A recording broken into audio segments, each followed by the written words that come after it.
ये तो नहीं कह सकते भाई स्विच ऑफ, प्रेशर बंद, ऐसा तो नहीं कर सकते। तो हमने अपने आप को एक तो किसी भी प्रकार के प्रेशर को झेलने के लिए सामर्थ्यवान बनाना चाहिए। रोते बैठना नहीं चाहिए, मान के चलना चाहिए कि जीवन में आता रहता है, दबाव बनता रहता है, तो खुद को तैयार करना पड़ता है। अब जैसे कभी आप उस स्थान पे जाते हैं जहां ठंड ज्यादा है और आप किसी गर्म इलाके में रहते हैं, तो हम मन को तैयार करते हैं कि आज अब मुझे 3-4 दिन के बाद ऐसे इलाके में जाना है जहां ठंड ज्यादा है। तो मन से आप तैयार करते हैं तो धीरे धीरे तो लगता है, पहुंचने के बाद कभी लगता है यार मैंने तो सोचा था उससे तो ठंड कम है, क्योंकि आपने मन से तय कर लिया है।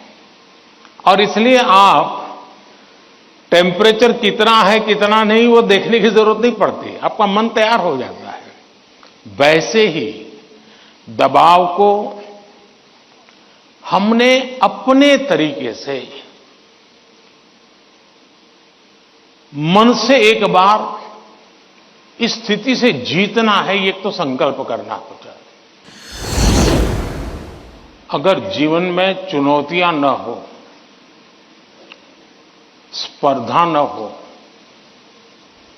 तो फिर जीवन बहुत ही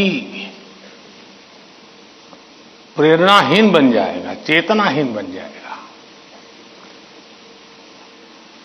कंपटीशन होनी ही चाहिए,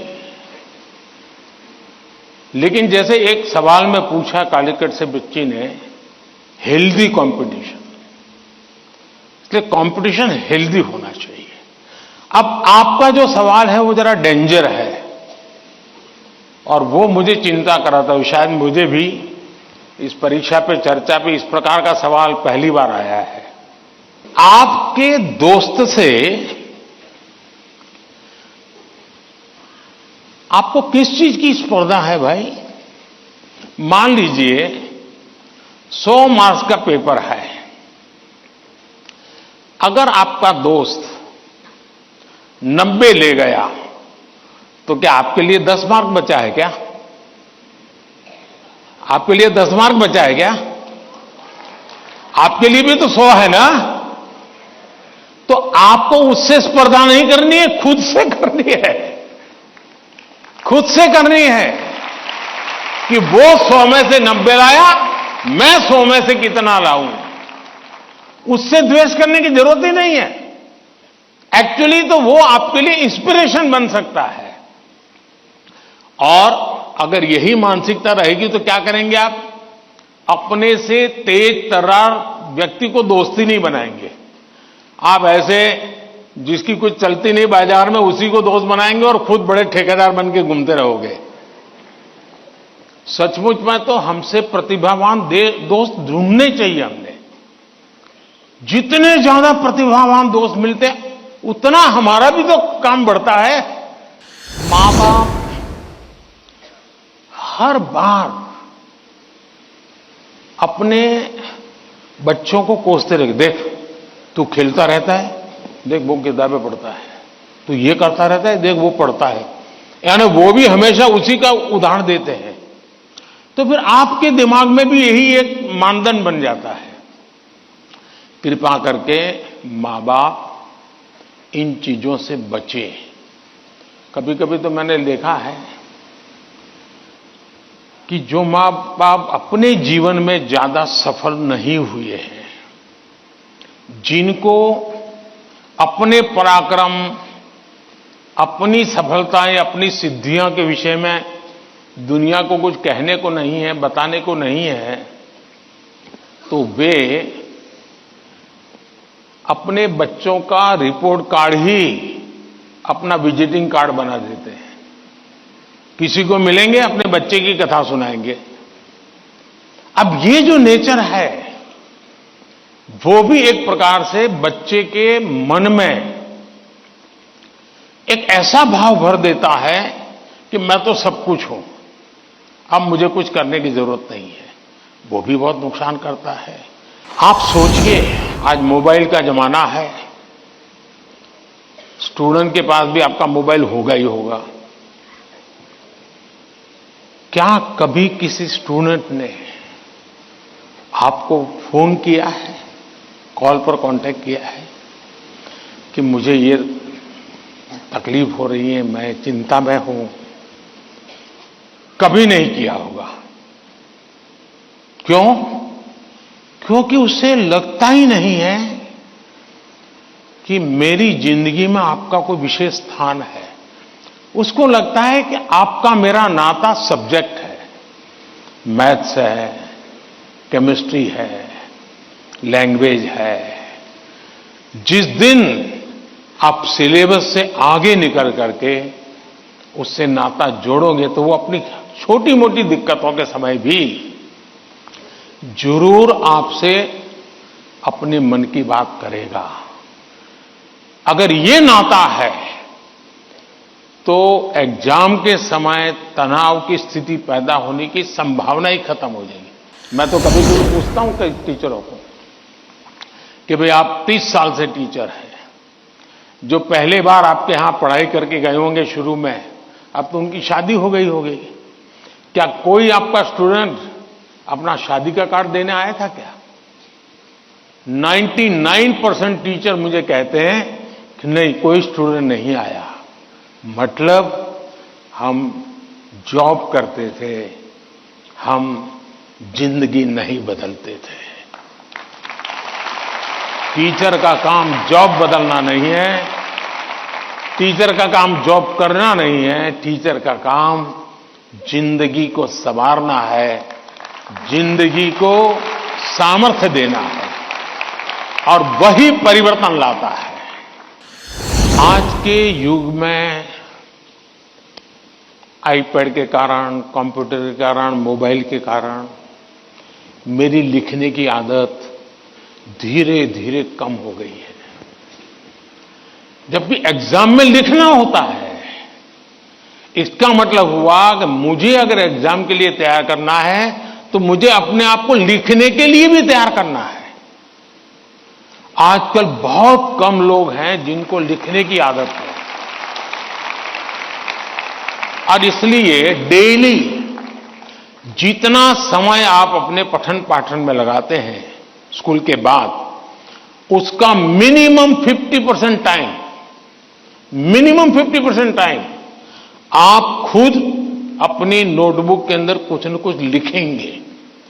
हो सके तो उस विषय पर लिखेंगे, और 3 बार 4 बार खुद का लिखा हुआ पढ़ेंगे और खुद का लिखा हुआ करेक्ट करेंगे।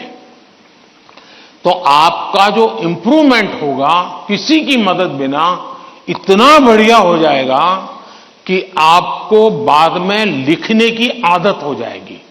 तो कितने पेज पे लिखना, इतना लिखने में कितना समय जाता है, ये आपकी मास्टरी हो जाएगी। आप में से बहुत सारे स्टूडेंट्स मोबाइल फोन का उपयोग करते होंगे,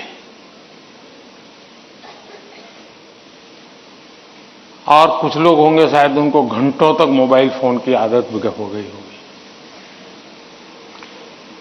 लेकिन क्या कभी ऐसा विचार आया मन में कि नहीं, मैं रिचार्जिंग में फोन रखूंगा तो मेरा मोबाइल का उपयोग कम हो जाएगा, इसलिए रिचार्जिंग नहीं करूंगा। अगर रिचार्जिंग नहीं करूंगा तो मोबाइल काम करेगा क्या? करेगा क्या? तो मोबाइल जैसी चीज जो रोजमर्रा देखते हैं उसको भी चार्जिंग करना पड़ता है, नहीं करना पड़ता है? अरे जवाब तो दीजिए। रिचार्ज करना पड़ता है, नहीं करना पड़ता है? अगर मोबाइल को करना पड़ता है तो ये बॉडी को करना चाहिए, नहीं करना चाहिए?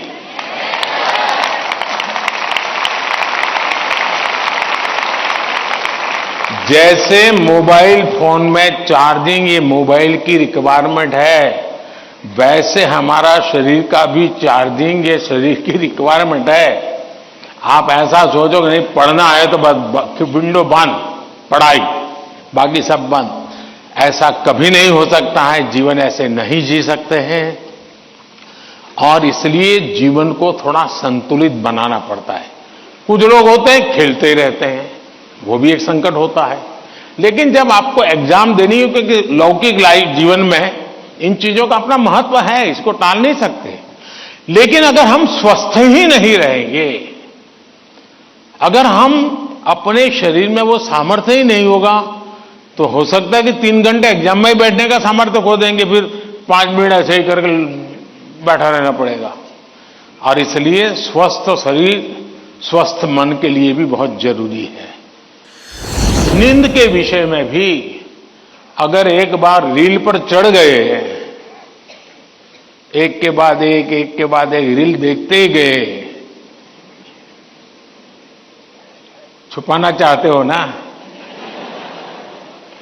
कितना समय बीत गया पता नहीं, कितनी नींद खराब हो गई पता नहीं, क्या निकाला, पहला रील देखा था याद करो जरा, याद भी नहीं है, ऐसे ही देख रहे हैं। ऐसे हम नींद को बहुत कम आंकते हैं। आज आधुनिक हेल्थ साइंस जो है वो नींद को बहुत तवज्जो देता है। आप आवश्यक नींद लेते हैं कि नहीं लेते हैं, वो आपके स्वास्थ्य पर बहुत बड़ा महत्वपूर्ण है। आपको उस पर ध्यान केंद्रित करना चाहिए। आपने देखा होगा कि कभी हम रेस्टोरेंट में चले जाएं परिवार के साथ, आप याद कीजिए, आप, मुझे तो वो मौका नहीं मिलता है लेकिन आपको मिलता होगा। रेस्टोरेंट में जाते होंगे, पहले आप सोचते होंगे मैं ये मंगवाऊंगा, फिर बगल वाले टेबल पर कुछ देखते हैं तो कहता है नहीं ये मंगवाऊंगा, फिर वो बैरा जो है कुछ और ट्रे में लेके जाकर दिखता है मुझे, यार ये कुछ और है, नहीं ये क्या है भाई, ये है, अच्छा मेरे वो 2 कैंसल, ये ले आओ। अब उसका कभी पेट ही नहीं भरेगा जी, उसको कभी संतोष नहीं होगा, और जिस डिश आएगी तो उसको लगेगा यार इसके बजाय वो पहले वाला ले लिया होता तो अच्छा होता। जो लोग रेस्टोरेंट के डाइनिंग टेबल पर निर्णय नहीं कर पाते हैं, वो कभी रेस्टोरेंट का या खाने का आनंद नहीं ले सकते हैं। आपको निर्णायक बनना पड़ता है।